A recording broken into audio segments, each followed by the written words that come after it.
Hello friends.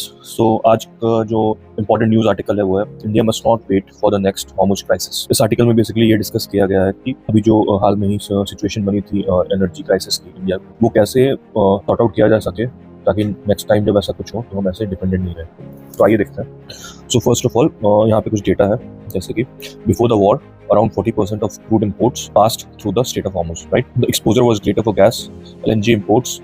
Approximately 60% of the LPG it consumes, with 90% of these imports traveling through Hormuz.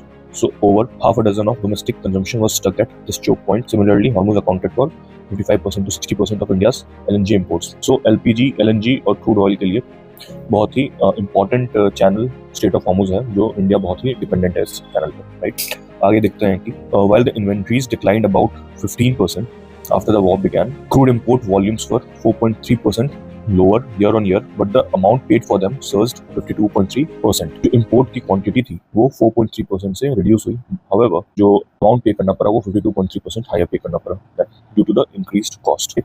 उसके बाद यहाँ देखते हैं कि consumer inflation remained relatively contained because retail petrol and diesel prices did not fully reflect the increase in crude costs. This insulation, however, transferred part of the burden from consumers to oil marketing companies and the government. हम जानते हैं कि उस समय petrol prices को immediately नहीं increase किया गया था, OMCs and the government bear the cost burden, but however gradually थोड़ा थोड़ा करके पेट्रोल के दाम को बढ़ाए गए, क्योंकि ओएमसी कंपनीज कितना ही मतलब कितनी देर तक आखिर वो लॉस बेयर कर पाते, राइट। इसे हम लोग कहते हैं डिलेड इन्फ्लेशन, बेसिकली करते हैं, टर्म होता है कि अभी तुरंत एंड कंज्यूमर को उस इन्फ्लेशन को ना फेस करना पड़े, थोड़े टाइम के बाद उसे फेस करना पड़े, क्योंकि अचानक से वो फेस होगा तो वो रिसेशन की तरफ, या फिर stagflation. Stagflation is an important term. Stagflation that means basically stagnation in economy plus inflation, right.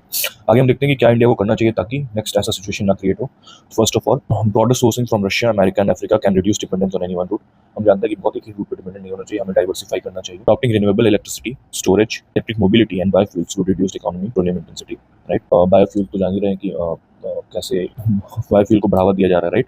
And renewable electricity और उसका स्टोरेज, एक होता है कि स्टोरेज बहुत बड़ा रोल प्ले करता है एक।